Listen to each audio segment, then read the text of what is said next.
तो नमस्कार, स्वागत है आप सभी का जीएस विजन अकेडमी पर। तो सीजी सेट एग्ज़ाम 2024 को लेकर के हम जो है ये क्वेश्चन पेपर सॉल्व कर रहे हैं जो व्यापम द्वारा प्रीवियस ईयर में पूछा गया था।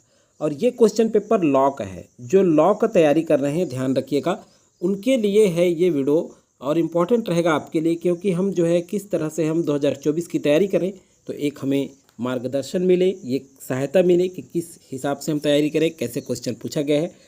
तो ये जो क्वेश्चन पेपर है 2018 में पूछा गया है, ये ध्यान रखिएगा। आपके द्वारा कमेंट किया गया था कि लॉ का सर हो सके तो प्रोवाइड करें, तो चलिए लॉ का कंप्लीट कराएंगे। पार्ट 1 और पार्ट 2 दो पार्ट में करेंगे, क्योंकि बहुत वीडियो लंबा हो जाएगा, इसलिए 50 क्वेश्चन पार्ट 1 में होगा और पार्ट 2 भी आएगा, उसमें भी 50 क्वेश्चन होगा। तो ये जो है आज कंप्लीट करा दिया जाएगा। फिर कॉमर्स वाले भी बोल रहे थे वो भी कंप्लीट होगा। तो चलिए यहाँ पे देखते हैं हम लोग। ये सेकेंड पेपर है लॉ का और ये 2018 में पूछा गया क्वेश्चन पेपर है। 100 क्वेश्चन है, 200 मार्क्स के हैं। आप देख सकते हैं ये क्वेश्चन पेपर है और ये सेकंड पेपर है। तो चलिए जल्द ही शुरू करते हैं। और शुरू करने से पहले अगर चैनल में आप पहली बार जुड़े होंगे, पहली बार देख रहे हैं, तो सबसे पहले चैनल को सब्सक्राइब करके बेल आइकन में ऑल जरूर प्रेस करके रखें, ताकि वीडियो का नोटिफिकेशन आप तक पहुँचे। और साथ ही साथ असिस्टेंट भर्ती प्रोफेसर परीक्षा सेट निकालने के बाद जीके जीएस का भी अध्ययन हमारे चैनल के माध्यम से कराया जाएगा और सीजीपीएससी व्यापम का अन्य एग्जाम का भी तैयारी हमारे चैनल के माध्यम से कराया जाता है। तो जीके जीएस और मत्स्य का अध्ययन मैथ्स का आप कर पाएंगे। तो चलिए देखते हैं विधि। ये जो है लॉ विधि का ये सेकंड पेपर है। पहला क्वेश्चन पूछा गया था, राष्ट्रपति के चुनाव की योग्यता से संबंधित भारतीय संविधान में वर्णित अनुच्छेद निम्न में से कौन सा है। बहुत ही अच्छा क्वेश्चन पूछा गया है। तो अनुच्छेद 52, 54, 56 नहीं है, अनुच्छेद 58 है। तो डी जो है करेक्ट आंसर है। एक चीज़ और बता दूँ, हम फाइनल मॉडल आंसर के साथ देख रहे हैं। फाइनल आंसर जो जारी किया गया था व्यापम के द्वारा, उसके हिसाब से आंसर ले रहे हैं, तो पूरे आंसर सही होंगे आपके, आपको घबराने की आवश्यकता नहीं है। निम्नलिखित कौन सा कथन सही नहीं है। तो देखिए, आपातकाल की पहली बार घोषणा 1962 में हुई, ये नहीं होगा, ये सही नहीं है पूछ रहा है, तो ये तो सही है। आपातकाल की दूसरी बार 1971 में घोषणा हुई, ये भी सही है। आपातकाल की तीसरी घोषणा 1975 में, ये भी सही है। आपातकाल की पहली और दूसरी घोषणाएं 1976 में निरस्त हुई, ये सही नहीं है। तो 2 का डी करेक्ट आंसर होगा। चलिए नेक्स्ट क्वेश्चन देखते हैं, तीसरे नंबर का। भारत के संविधान में अधिकथित निम्न में से कौन सा नागरिक मूल का कर्तव्य है। तो देखिए तीसरे नंबर का क्वेश्चन, तो सामाजिक अन्याय से समाज के कमजोर वर्गों की रक्षा करना, उनको बढ़ावा देना, ये नहीं है। आगे देखते हैं, हमारी मिलीजुली संस्कृति की समृद्ध विरासत का मान करना तथा उसे बनाए रखना, बिल्कुल सही। 3 का बी जो है करेक्ट आंसर लिया गया है। चलिए चौथे नंबर का क्वेश्चन देखते हैं।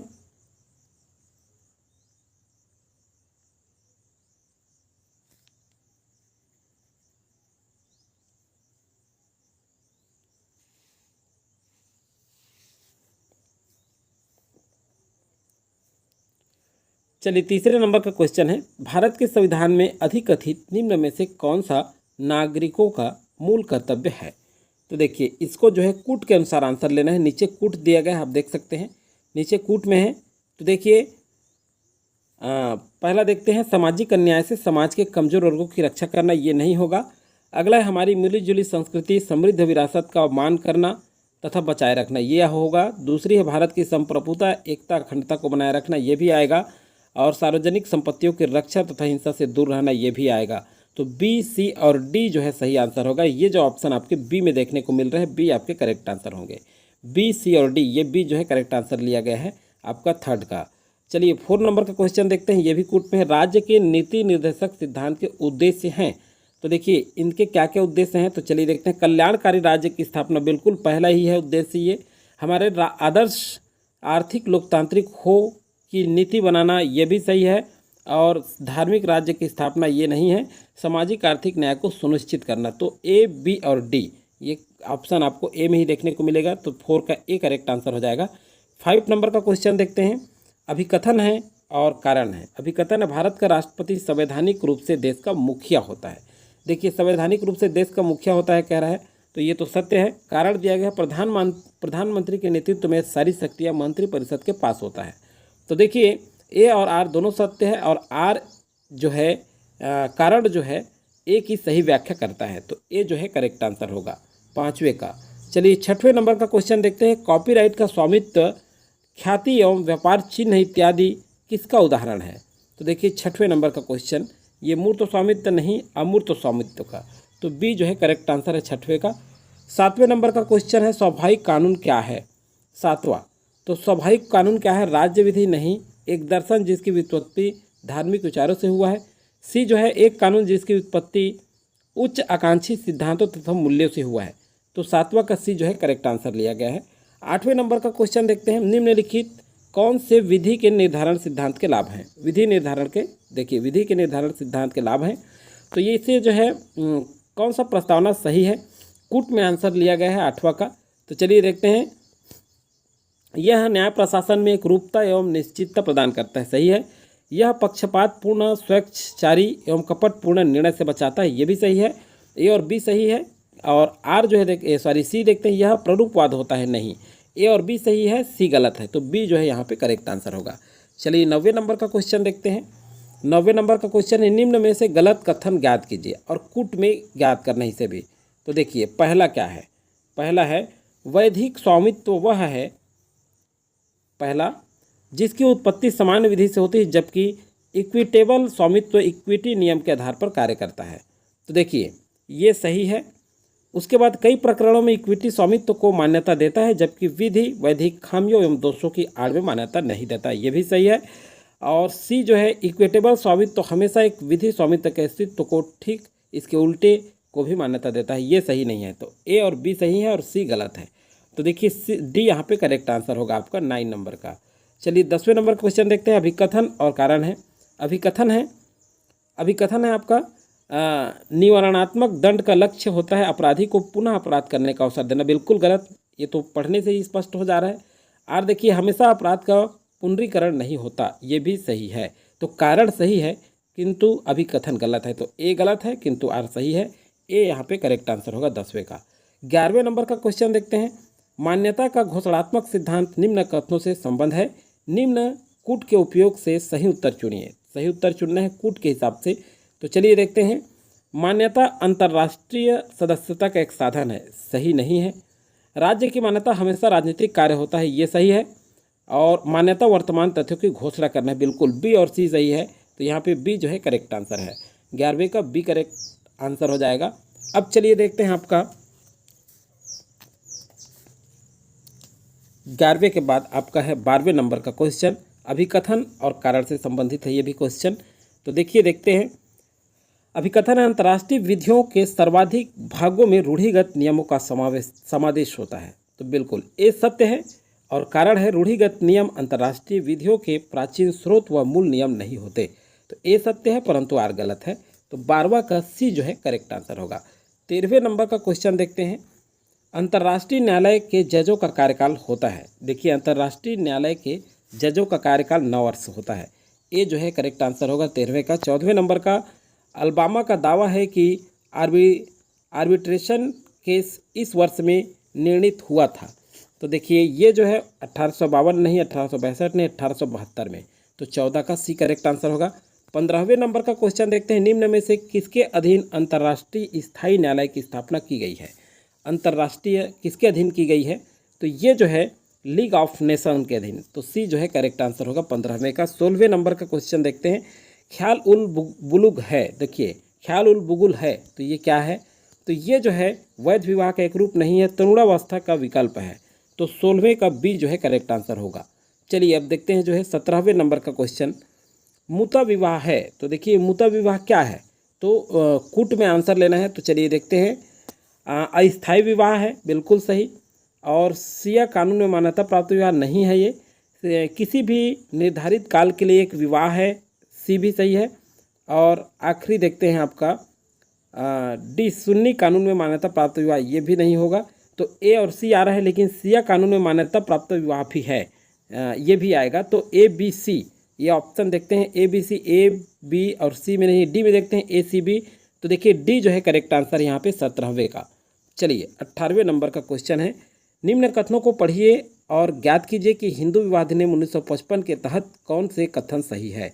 देखिए कौन से कथन सही है कह रहा है, इसको भी कूट में हमें आंसर लेना है। तो देखिए चलिए देखते हैं, सिखों पर यह नियम लागू नहीं होता, ये कथन सही नहीं है। आगे देखते हैं, धारा 5 के अधीन विवाह की सहमति एक आवश्यक शर्त नहीं होता, ये भी सही नहीं है। दूल्हा तथा दुल्हन द्वारा संयुक्त रूप से पवित्र अग्नि के साथ साथ फेरे लेना सप्तपदी कहलाता है। तो ये सही है आपका। और धारा विवाह 8 विवाह पंजीकरण से संबंधित है।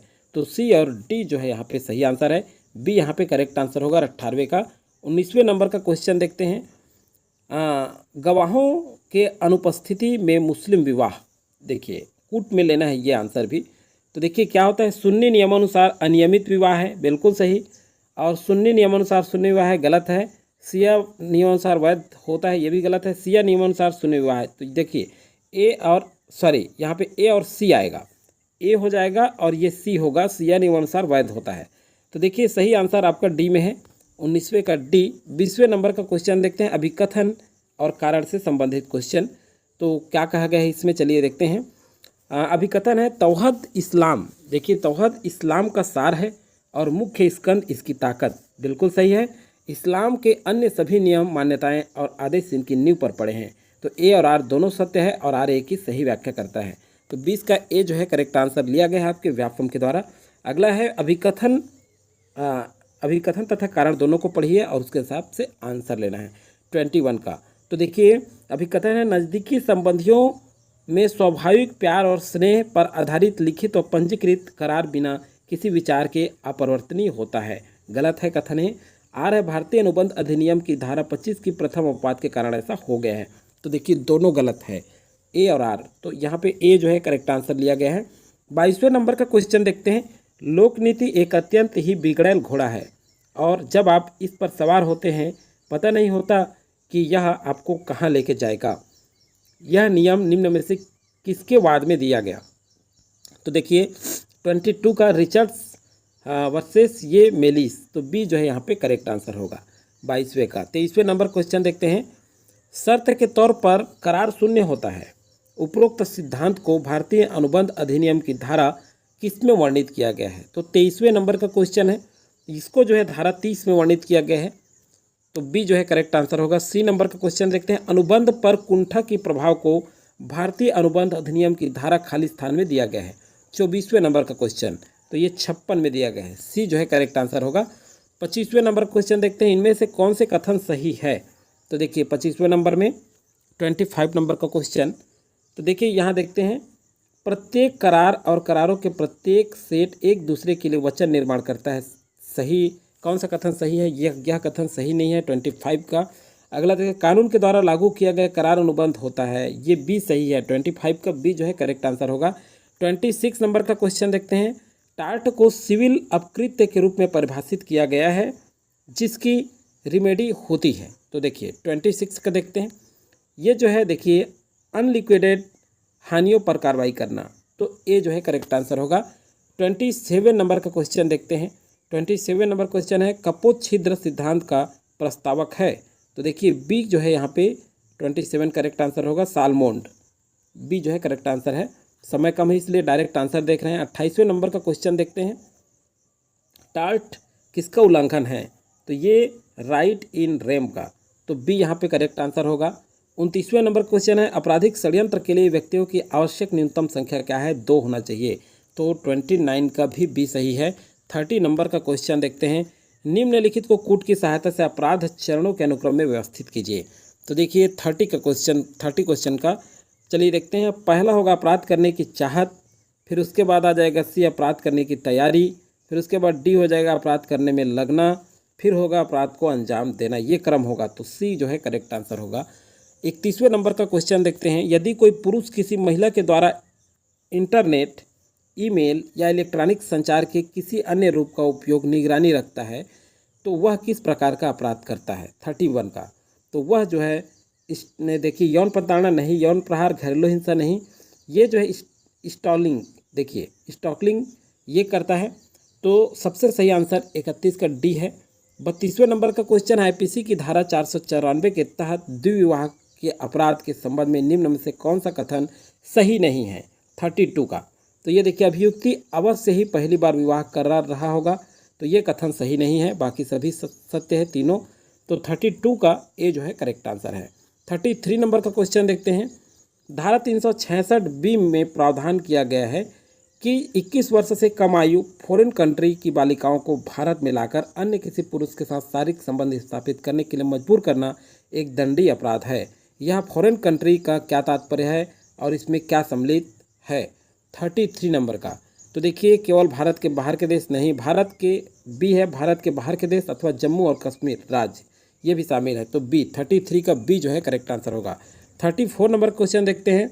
शंकर कृष्णराव खड़े बनाम महाराष्ट्र राज्य के बाद 2013 में सर्वोच्च न्यायालय ने किस हेतु दिशा निर्देश दिया है? तो देखिए 34 नंबर का, महिलाओं का संरक्षणात्मक कानून, ये नहीं होगा। कार्यस्थलों पर महिलाओं के यौन प्रताड़ना, ये भी नहीं। चाइल्ड और देखिए चाइल्ड यौन दुरुपयोग पर रोक लगाने, देखिए सी पर दिया गया था। तो 34 का सी जो है करेक्ट आंसर है। चाइल्ड यौन दुरुपयोग पर ये जारी किया गया था। अगला है 35 का, निम्नलिखित में कौन सा महिलाओं की मॉडेस्टी से संबंधित आईपीसी की धारा 509 के तहत एक अनिवार्य तत्व नहीं है? तो देखिए 35 नंबर का क्वेश्चन, यहाँ पे देखिए अपमान करने का आशय नहीं, इस्तेमाल अथवा संकेत नहीं, आदर भाव का आशय, सी जो है करेक्ट आंसर है। 35 का सी। अब चलिए देखते हैं 36 नंबर का क्वेश्चन। सुमेलित करना है फर्स्ट को सेकंड से। एक तरफ धारा है, यहाँ पे 36 का एक तरफ धारा है और दूसरी तरफ क्या है, उपबंध है। तो चलिए देखते हैं। धारा 5 ये जो है आपका बोर्ड ऑफ कॉन्सिलिएशन से संबंधित है, ए का 4 होगा। बी का जो है आपका धारा 7 श्रम न्यायालय में अध्यक्ष की योग्यता से संबंधित है। धारा 6 क्या बताता है? तो धारा 6 जो है आपका कोर्ट ऑफ इंक्वायरी से संबंधित है, सी का 1 हो जाएगा। और डी का देख लेते हैं धारा 7, तो ये हो जाएगा श्रम न्यायालय में अध्यक्ष योग्यता से संबंधित। तो सही आंसर आपका डी हो जाएगा, 36 का डी। अब चलिए देखते हैं 37वें नंबर का क्वेश्चन। कर्मकार क्षतिपूर्ति अधिनियम पारित हुआ है। तो कर्मकार क्षतिपूर्ति अधिनियम जो है ये 1921-22 नहीं 23 में। तो 37 का सी जो है करेक्ट आंसर होगा। 38 नंबर का क्वेश्चन देखते हैं। न्यूनतम मजदूरी अधिनियम 1948 संबंधित है। तो मजदूरी के वेतन निर्धारण से बिल्कुल सही, मजदूरी के वेतन के पुनरीक्षण से। तो सही आंसर हो जाएगा, ए और बी दोनों आएगा, तो सी यहाँ पे करेक्ट आंसर है। 39 नंबर का क्वेश्चन है। श्रमिक संघ अधिनियम सन खाली स्थान में पारित हुआ। तो ये जो है 1926 में पारित हुआ। 39 का बी करेक्ट आंसर है। चलिए 40 नंबर क्वेश्चन देखते हैं। हड़ताल एक संवैधानिक अधिकार है, यह कथन है। तो यह कथन किसका है? यह कथन है सत्य है, नहीं असत्य है। तो 40 का बी जो है करेक्ट आंसर है। भारत के संविधान संशोधन से संबंधित नियम निकट रूप से ठीक वैसा ही है जैसे कि निम्नलिखित किसी एक देश में, वे देश कौन सा है? तो ये जो है कनाडा है। 41 का ए जो है करेक्ट आंसर है। 42 का देखिए करंट अफेयर से संबंधित कुछ क्वेश्चन पूछे जाते हैं, तो आप सब्जेक्ट से करंट अफेयर जरूर पढ़ें। यहाँ देखिए 42 का, राज्य की विधान परिषद का गठन अथवा उत्साधन किसके द्वारा किया जा सकता है? तो ये 42 नंबर का क्वेश्चन है। तो ये संबंधित राज्य के विधानसभा द्वारा। ए जो है करेक्ट आंसर है। 43 नंबर का क्वेश्चन देखते हैं। कोई भी कानून जो अनुच्छेद 39B और 39C में निर्देश को लागू करना चाहता है, वह अनुच्छेद 14 तथा 19 संगतता में शून्य नहीं होगा। उपरोक्त सिद्धांत संविधान के किस अनुच्छेद में है? तो 43 नंबर का क्वेश्चन ये 30C में है। तो देखिए 31C, 31C, तो 43 का डी जो है करेक्ट आंसर है।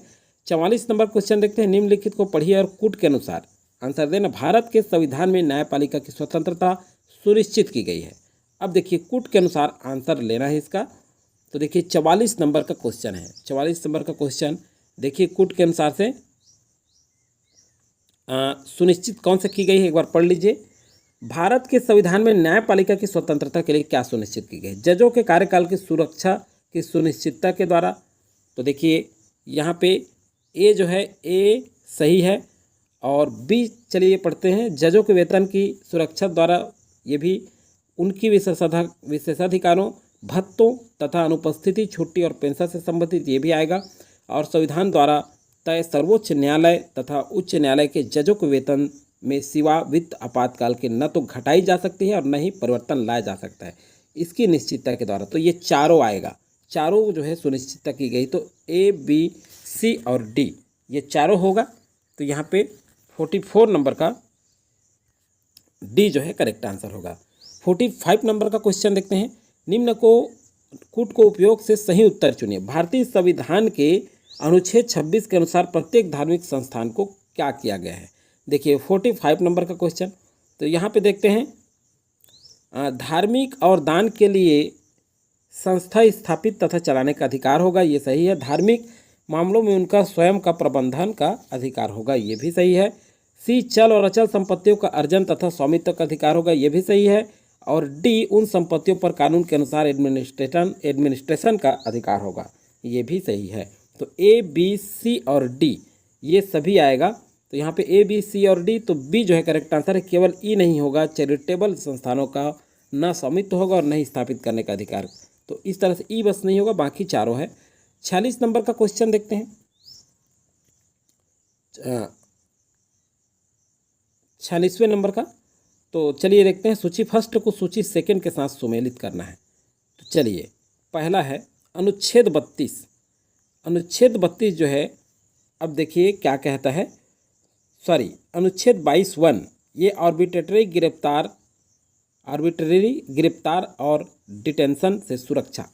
तो देखिए आर्बिट्रेरी ये वाला आएगा 31। बी का है अनुच्छेद 23, ये क्या कहता है अनुच्छेद 23। तो देखिए 23 सेकंड शोषण के विरुद्ध अधिकार। अनुच्छेद 24, तो यहाँ पे देखते हैं ये कारखानों में बाल कार्मिकों पर प्रतिबंध। और अंतिम बचता है आपका 25, तो ये अंश चेतना डी का 1 स्वतंत्र पेशा अपनाना और धर्म प्रचार की स्वतंत्रता। क्योंकि लंबा क्वेश्चन इसलिए स्किप करके देखना पड़ा है, ऊपर नीचे करके। ए जो है यहाँ पे करेक्ट आंसर होगा। चलिए 46 का ए करेक्ट आंसर होगा। 47 नंबर क्वेश्चन देखते हैं। फ्रांस में काउंसिल डी इटैट की स्थापना कब हुई थी। अब चलिए देखते हैं 47 नंबर क्वेश्चन, ये 1799 में। तो 47 का सी जो है करेक्ट आंसर होगा। 48 नंबर का क्वेश्चन देखते हैं। नेमो इन प्रोप्रिया क्राउजा ज्यूडेक्स इससे डिबेट का क्या अर्थ है। तो देखिए 48 का सीधा आंसर पे चलते हैं। किसी भी व्यक्ति को उनके स्वयं के कार्य कारण में जज नहीं बनना चाहिए। तो डी जो है करेक्ट आंसर होगा। 49 का है, निम्नलिखित किस वाद में प्रिंसिपल ऑफ नेसेसिटी का उपयोग कोर्ट ने वैयक्तिक पक्षपात के विरुद्ध नियम के अपवाद के रूप में किया है। तो देखिए किसका किया है, टाटा सेल्युलर बनाम भारत संघ। तो बी जो है करेक्ट आंसर होगा। सीधा आंसर देख रहे हैं, समय नहीं है अपने पास। 50वें नंबर का सूची फर्स्ट को सूची सेकंड के साथ सुमेलित करना है। एसपी गुप्ता बनाम भारत संघ। तो ए का हो जाएगा 4 गोपनीयता। बी का हो जाएगा JNU बनाम BS नरवाल। तो ये हो जाएगा विशुद्ध रूप से प्रशासनिक विषय, बी का 1। भारत संघ साइनामाइड इंडिया लिमिटेड, ये हो जाएगा आपका विधायी कार्यवाही, सी का 3। और आर राधाकृष्णन, ये हो जाएगा अव्यावहारिकता, आपका आर राधाकृष्णन बनाम उस्मानिया विश्वविद्यालय। तो ये अव्यावहारिकता, डी का 2। तो इस तरह से ए का 4, बी का 1, सी का 3, डी का 2 फिर से मिलान कर लेंगे। ए जो है करेक्ट आंसर होगा आपके 50वें का। अब चलिए जो है देखते हैं 51वां नंबर भी क्वेश्चन कर लेते हैं, क्योंकि इसी पेज में है। चलिए, निम्न में से 51वां नंबर का क्वेश्चन, निम्न में कौन सा स्वाभाविक न्याय सिद्धांत एक अपवाद है। तो देखिए 51 का व्यक्ति के अधिकार को उल्लंघन नहीं, अनुबंधिक व्यवस्थापन का समापन। तो बी जो है 51 का करेक्ट आंसर हो जाएगा। अब अगला जो आंसर है, अगला जो क्वेश्चन है 52 से 100 तक, ये हमारा पार्ट 2 में होगा। तो ये पार्ट 1 था। अच्छा लगे तो लाइक ज़रूर करें मेहनत को हमारा, और प्रमोट करें हमें आगे। जो है वीडियो को भी अधिक से अधिक शेयर करें, ताकि अन्य लोगों तक भी ये वीडियो पहुँचे और CG सेट एग्जाम 2024 की तैयारी में सफलता करने में वो भी कामयाब रहें। चलिए आज की वीडियो में फिलहाल इतना ही। नेक्स्ट वीडियो जल्द ही आएगा आपका पार्ट 2।